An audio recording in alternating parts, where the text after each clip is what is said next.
Coming here now, you raise quite a number of issues against the military.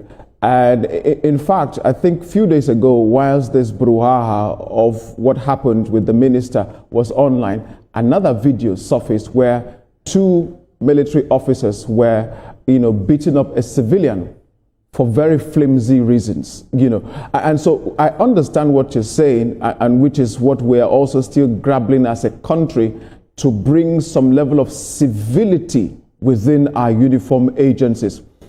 But based on what happened here, can we give, an objective analysis of what transpired between the minister and this officer, and how could it have been handled in a much more better way than what we saw?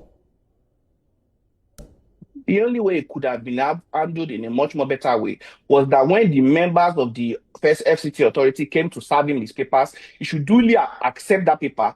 And as a law-abiding citizen, that Admiral Gambo was supposed to have been gone to court to defend his rights or send a plea and try to negotiate. Because we have a judicial system that is supposed to, a land dispute is, unless a fraud has been committed, is completely civil. It is not a criminal case. Even the police should not be involved. You take your lawyer and you go to court.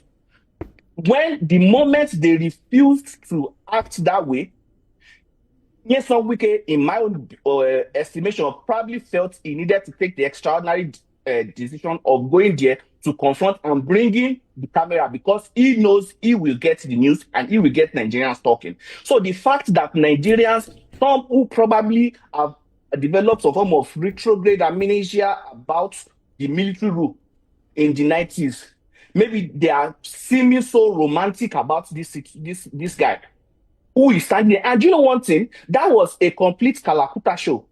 And in that song, one of the first lines that fella said was that, look at the man in the waka, hungry, they run for his face. That guy does not even recognize that he is also a victim of a defective system. Can your boss in TVC tell you to go and be a bodyguard for his son because you are strong? Can your boss tell you to go and cook him ofe and salah or sweep his room? Absolutely not. That's it. You said you write a lot. Can your boss tell you to go and help him write something without paying you? So how come we allow people to this guy was employed by the Nigerian government, and we are allowing him to be deployed for the private need of a man, a civilian. Even if he was the chief of chief of army staff, he still does not have the right to deploy him on private things. You will know that boy probably washes his car and probably sweeps his room and probably washes his clothes for him. It is wrong. That boy is also a victim of an oppressive system whereby his boss, just like they did to Bayo, the guy that I was talking about in the hotel, was trying to oppress him. The fact that he was there in the first place was oppression. Before we even get to the point of causing fracas. And that is why the president has to take a stand.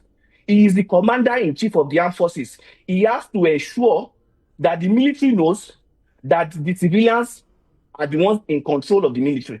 This is a constitutional republic. We are not going back to the days of military rule, where the military stands there as law. I remember as a 7-year-old boy, when we were going, the military were supposed to go straight. The military wanted us to turn away from them and make a U-turn and turn back on the road that we were going. My uncle did not know, just drove straight. They cocked their gun. I was 7 years old with my 20-month-old junior sister in the car. They cocked their gun at us. We drove back. They took my uncle into the governor's house in Ondo State. They beat him bloody. I was there with my eyes. I took a picture that day. If I look at that picture, I can see the trauma in my 20-month-old sister's eyes. The picture still exists till today. So they oppress us all the time. Doctor, I think anybody who is listening to you can, make conclusions of what exactly you're trying to say. But again, on the surface of the matter, the whole of social media is praising Yerima as a hero.